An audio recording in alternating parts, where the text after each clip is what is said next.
BNP কি কোনো ইসলামী দল না জাতীয়তাবাদী দল?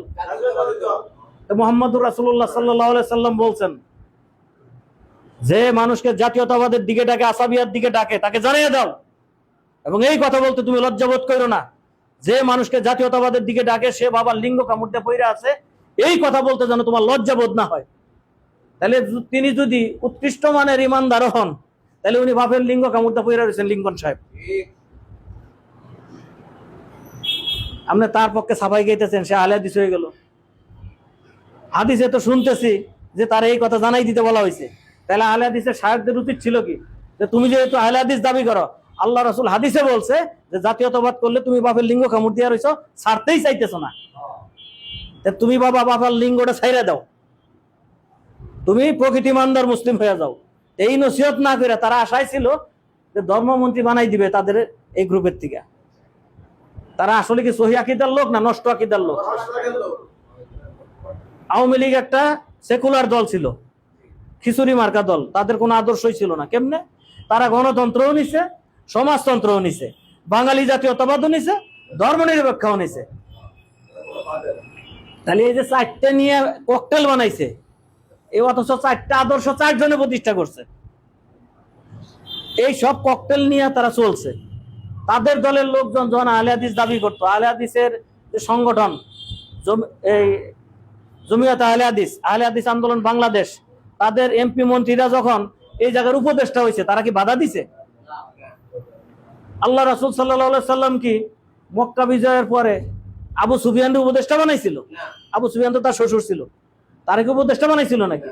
আবু জাহেল আবুল আহাবকে কি উপদেষ্টা বানাইছিল? তাহলে আহলে হাদিসের লোকজন সালমান এফ রহমান রে, এই সাইদ খোকন রে রহমতুল্লাহর উপদেষ্টা বানায় কেমনে? তারা তো সেকুলার দলের লোক। তাহলে আকীদা নষ্ট কাদের? দাবি করতেছে তারা কি আহলে হাদিস এবং সহি আকীদার লোক। আবার মাঝে মাঝে চ্যালেঞ্জ দেয় যে আহলে হাদিসের লোকেরা এমন কোন আমল করে যেটার পক্ষে দলিল নাই। আপনারাই দলিল দেন যে আহলে হাদিস করে আওয়ামী লীগ বিএনপি করা যায়। কোন হাদিসের অনুযায়ী আহলে হাদিস করলে বিএনপি আওয়ামী লীগ করা যায়? আপনারাই দলিল দেন। আমরা আহলে হাদিস হানাফি বুঝি না, আমরা বুঝি আল্লাহ এবং তার রাসূলের আদর্শের উপরে যে থাকবে সে হল ইমানদার মুসলিম, আল্লাহ এবং তার রাসূলের আদর্শের উপরে যে না থাকবে সেই মানে ইসলামের বাইরে। এখন আপনার পরিচয় আপনি খ্রিস্টান দেন, ইহুদি দেন, কাফের দেন, মুশরিক দেন, এটা আপনার চয়েস, কিন্তু আপনি যে ইমানদার মুসলিম না, এই সম্পর্কে আমাদের আকীদা একেবারে নির্ভুল, দৃঢ় এবং অকাট্য। আমরা তাদেরকে ইমানদার মুসলিম মনে করি না, কারণ আমার মনে করা না করায় কেউ ইমানদার মুসলিম হবে না। আল্লাহর মিজানে যখন ওজন দেয়া হবে, তখন আমার আপনার সাপোর্টের ওজন দেয়া হবে না ব্যক্তির আকীদা, ব্যক্তির আমলের ওজন দেয়া হবে? তাহলে যে ব্যক্তি দুনিয়ার বুকে মুহাম্মদুর রাসূলুল্লাহ সাল্লাল্লাহু আলাইহি সাল্লামের রেখে দেওয়া আদর্শ ইসলামকে জীবন ব্যবস্থা হিসেবে গ্রহণ করলো না, সে যতই তাহাজ্জুদ গুজার হোক, এই আমল কি আল্লাহর কাছে গ্রহণযোগ্য হবে? কেন গ্রহণযোগ্য হবে না? কারণ আল্লাহ বলছেন, ওয়ামাই ইয়াবতাগি গায়রাল ইসলামি দীনা ফালা ইউকবালা মিনহু ওয়া হুয়া ফিল আখিরাতি মিনাল খাসিরিন। যে ইসলাম ছাড়া যে অন্য কোনো ব্যবস্থা বা অন্য কোনো দিন তালাশ করে, গ্রহণ করে না, কিন্তু তালাশ করে, খোঁজে, আল্লাহ কোশ্চিন কালেও এটা কি করবেন না, অনুমোদন দিবেন না। আর আখিরাতে কি হবে? ক্ষতিগ্রস্তদের অন্তর্ভুক্ত হবে। আখিরাতে কারা ক্ষতিগ্রস্ত? যারা জান্নাতি না যারা জাহান্নামী? তাহলে অবশ্যই ইসলাম ছাড়া অন্য ব্যবস্থা যে তালাশ করে, তাকে আল্লাহ আখিরাতে ক্ষতিগ্রস্ত বলছে। আর যে ইসলাম ছাড়া জলযন্ত্র অন্য একটা ব্যবস্থা গ্রহণ করে আছে, তার অবস্থান কোথায় হইতে পারে? নিঃসন্দেহে ক্ষতিগ্রস্তদের কাতারে, জাহান্নামে।